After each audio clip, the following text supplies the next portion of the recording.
Hey everyone, welcome to the KE Report in a daily editorial on Thursday, August 28th, chatting with Brien Lundin. Brien is the editor of the Gold Newsletter, also our host down at the New Orleans Investment Conference this year, November 2nd to 5th. If you want more information on that conference, click the link in the show notes. That'll take you to the conference website. Brien, as we always do, we'll talk precious metals and kind of quietly, I feel like the precious metals, gold and silver prices have been pretty strong. We haven't seen any breakouts in the last month or so, but we are trending towards the higher part of this range. Gold has been trading in this range ever since late April. Silver has made a couple runs and attempts to break out, and now it's trading close to that $40 level. Again, depending on what contract on the futures exchange you're looking at, but even the spot market up in the $39 region. This is all happening while we're also seeing the markets, the broad averages, also melt higher. It's also happening in generally a quiet time for the markets at the end of summer. What do you take away from this action, Brien? And even more importantly, what are the next catalysts we should be watching out for the precious metals if they are to break out from here? Yeah, thank you, Corey. I think we're in a good spot. I am over trying to predict when we're going to have the next rally. I've been saying any time now since July because the volatility has collapsed in gold to levels that have in the course of this 18-month long bull market have always preceded a rally. But then that indicator of volatility has just reached those low levels and just bounced along the bottom. And we've been trading sideways. We get a little excited by a rally, then we get kind of knocked back. The last few days have been encouraging and been very encouraging for silver, encouraging for gold as well. But if you're looking for a catalyst, I think we already had that. I think we just had that. I think Powell's speech at Jackson Hole opened the door. He basically green lighted the rate cut that everyone from Wall Street to Washington to Donald Trump was clamoring for.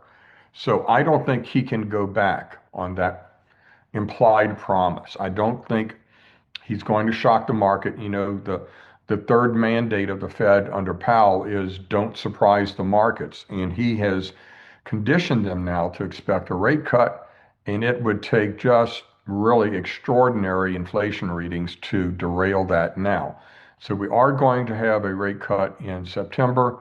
Most likely, it gets a little cloudy after that as to what else we can expect. But come the spring, come May, Powell's out, Trump's person will be and in the meantime, Powell or Trump rather may end up getting his majority on the Fed board anyway. So what we've seen really, I believe, is the firing gun for the next rate cutting cycle, finally. And I think that's going to be bullish for the monetary metals, in particular, gold and silver, but really risk assets across the board.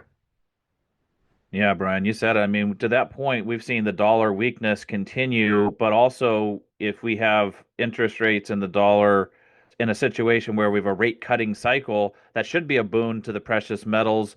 Do you think that that is more germane than something like the debt and trying to get the payments lower? Because another impetus for these lower rates and the reason Trump's so interested in it is that the debt levels are so onerous that if they could just keep moving it down, it takes a lot of pressure off. Is that the bigger push, or is it the currency push that's a bigger push? No, I think who knows what Trump thinks is the bigger push, but he has actually acknowledged that the debt service costs at this point are too high to have rates where they are. And he is exactly correct. That is the big underlying fundamental factor. That's, and to my belief, that's one of the big reasons why central banks have been buying gold. The other being just as insulation, as protection from dollar weaponization at some point if that gun gets turned on to them. But those two issues are why central banks are buying gold. I think that's why interest rates have to go lower. I think even Powell realizes that. But Powell doesn't want to be seen as knuckling under to the political pressure of Trump either. So he's actually been resistant to rate cuts and probably would have cut before now if it wasn't for Trump's rhetoric. So it's all coming together, to boost, as again, risk assets across the board. I do think gold and silver will benefit particularly, but the stock market would benefit and will benefit, I think, but it is so overvalued right now and really fragile and top heavy that anything can happen there. So, Brian, when we get this rate cut, and it does seem like we'll get one in just a few weeks at the next Fed meeting in September, it's going to be a lot about the messaging then in terms of, is this going to be a series? Will the Fed pause? What do you think is going to be important to note there? Because the market is really starting to price in this rate cut, but there isn't a whole lot of clarity for future rate cuts. So is it important that Powell guides the market to a series of rate cuts rather than a pause after this one? Yeah, I think that you make a good point. That could be, something that would add a bit more risk to the scenario. What will be their messaging with that rate cut? And, they'll come out with a lot of the typical data dependency, et cetera, et cetera. But there'll be some nuances in there. Importantly, they're starting to get dissents. So, I think those dissents will not only affect the vote when they don't do anything, when they don't cut, but I think it'll start affecting the minutes, the Fed minutes as well.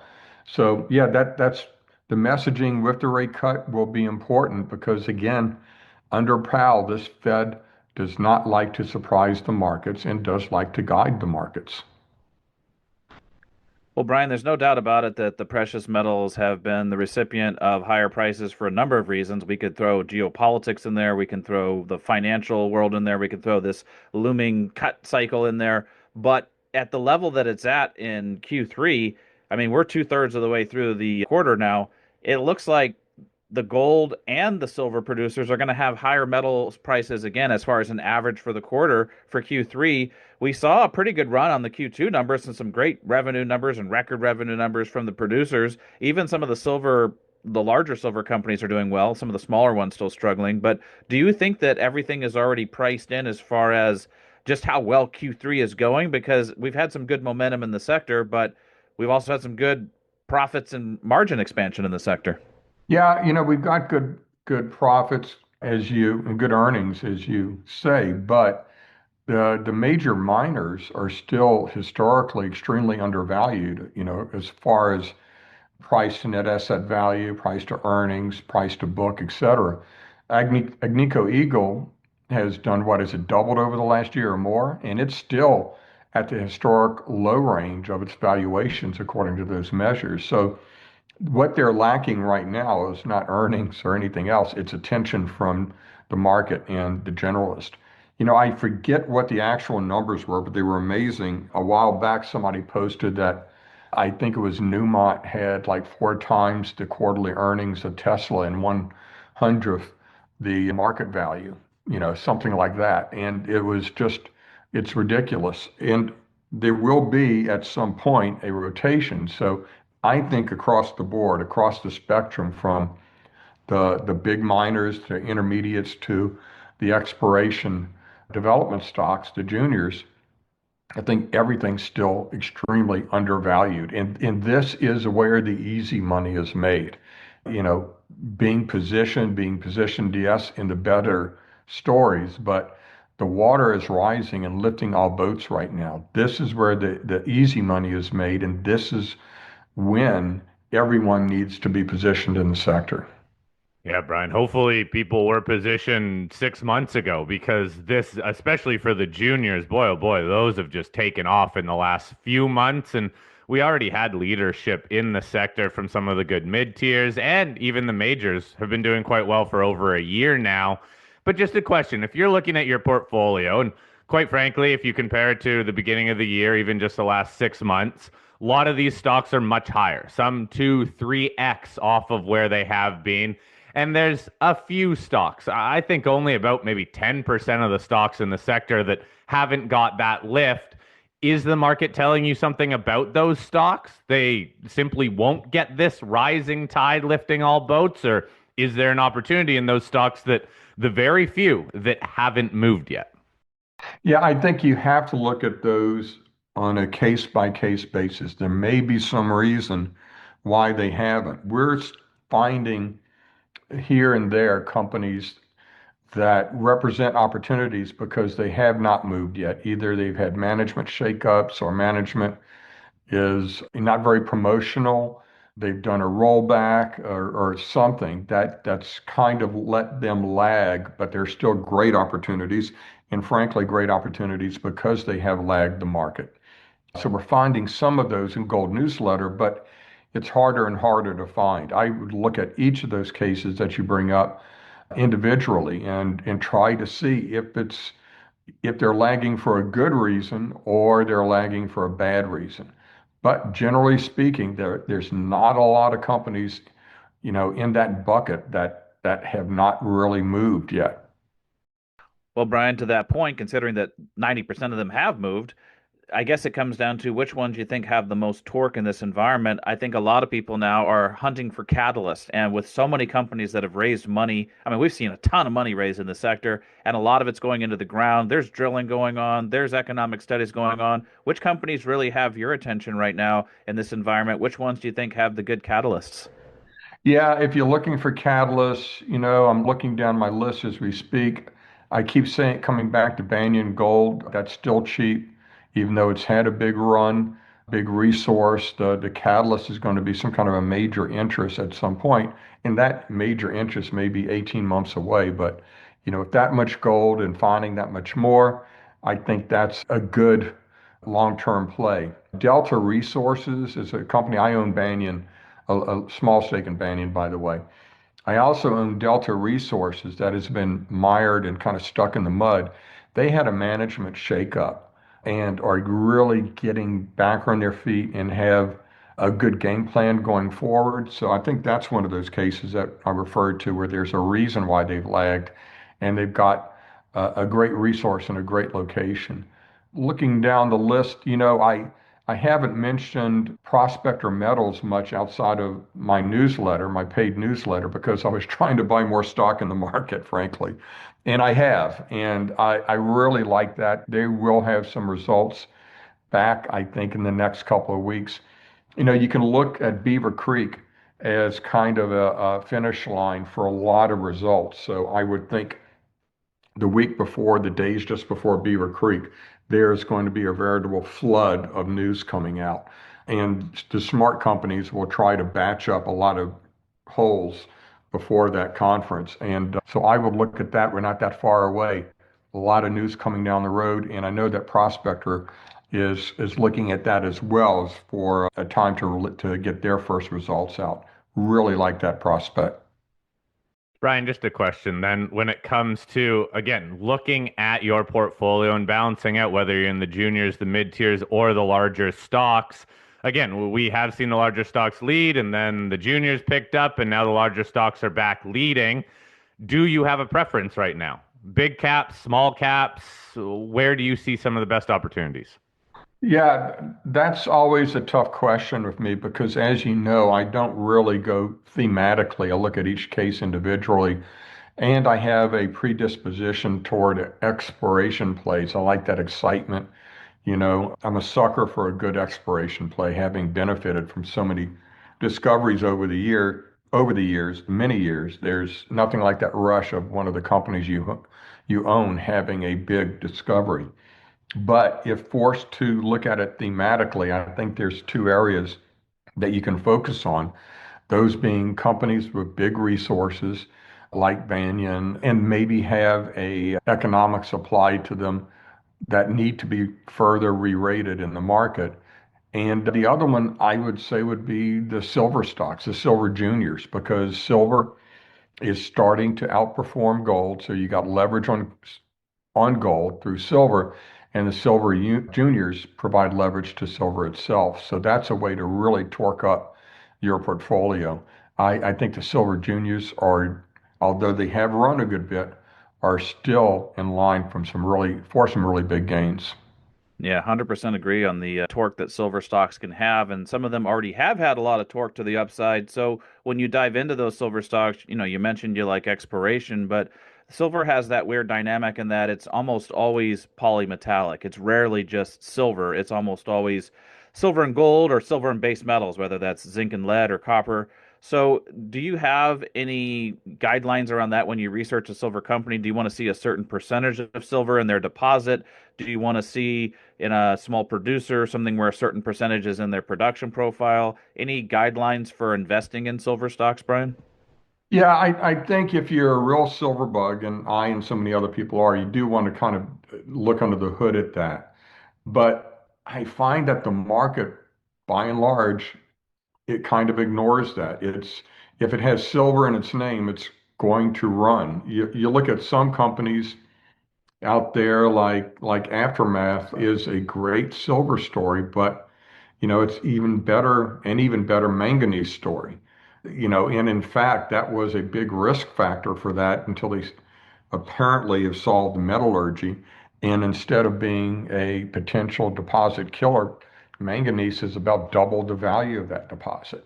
So it can work both ways. It's Silver is an interesting market, as you know, because 70% of the world's silver production is as a byproduct. So changes in the silver price don't have much effect on the supply. A rising silver supply won't necessarily bring a ton of new silver to the market. Similarly, a fall in the silver price won't have a big effect on lowering supplies to the market. So it is interesting, and that is something, most of the production of silver is as a byproduct of zinc, and not a lot of people are excited about zinc. But if it's got silver in the name, it's going to run. It's going to run, I think, over the next 6 months to a year. So, Brian, one thing that Chad's been pointing out a lot of is this bullish miners percentage index. So that is how many stocks are at 52-week highs, how many stocks are at all-time highs, how many stocks are above certain moving averages. And quite frankly, we are seeing levels that really can't get more bullish than that. There are many stocks. Some of these charts are at 100%. So that means all these stocks are in a way overextended, but also it does signify a bull market. Timing wise, we're at the end of summer. Usually next month is, I think, pretty good for the sector, and more people come back. The sector has momentum. So I think you can make the argument that stuff should continue to go higher simply because of the momentum play, especially in the stocks. But these breadth readings do actually point to some sort of a correction at some point. So how do you balance out the timing of all that? Yeah, sometimes the market's bullish for the right reasons. And I think the reason why it's bullish right now is because these mining stocks are still so undervalued on, all of the typical measures. Now, if you look at the very chart that you're talking about, I literally just brought it up. The last times that we were at these levels were summer of 2016 after that really torrid 6 month run that we had. And at that point, I'm not sure, but I would think that the price to earnings and price to net asset value, et cetera, are probably pretty elevated. The other time was post the 2020 run. And we know how long and how strong that run was, and how the stocks really got ahead of themselves according to fundamental measures of value. They are not ahead of themselves right now according to those fundamental barometers of value. So you're right, the needle is topped out. It is maxed out right now on bullishness on the miners. But when you look at those standard valuation indices and benchmarks, they're still so undervalued that I think we can run along at this level with the needle topped out for a while.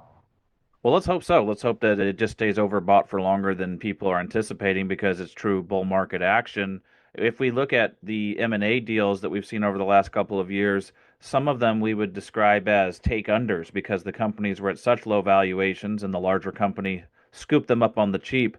If we see M&A moving forward, coming out of the coming conference season, we've got a lot of conferences coming up in Colorado, Beaver Creek, and the Denver Gold Forum. A lot of times we see deals after that. At this point, if some companies in your portfolio were taken over, would you consider that a win just because of where things are valued now in the sector?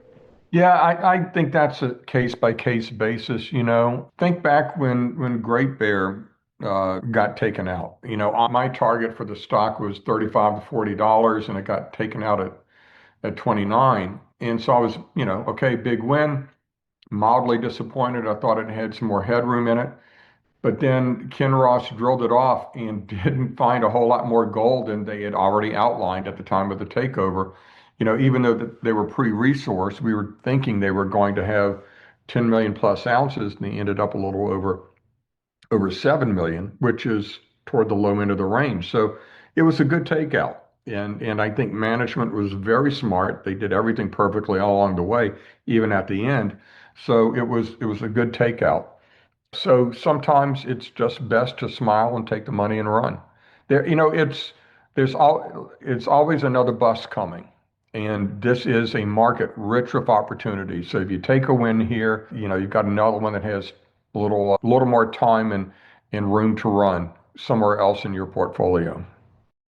Well, Brian, we'll wrap it up here. Look, there's a lot to be excited about and a lot to be happy with. In the resource sector, we've even seen copper stocks start to play some catch up too. And now we're just waiting, I think, for the next leg higher in the metals to kind of validate this move in the stocks and then have that argument that the stocks have even more catching up to do. So we'll see what comes out of the upcoming conferences, including your conference down in New Orleans.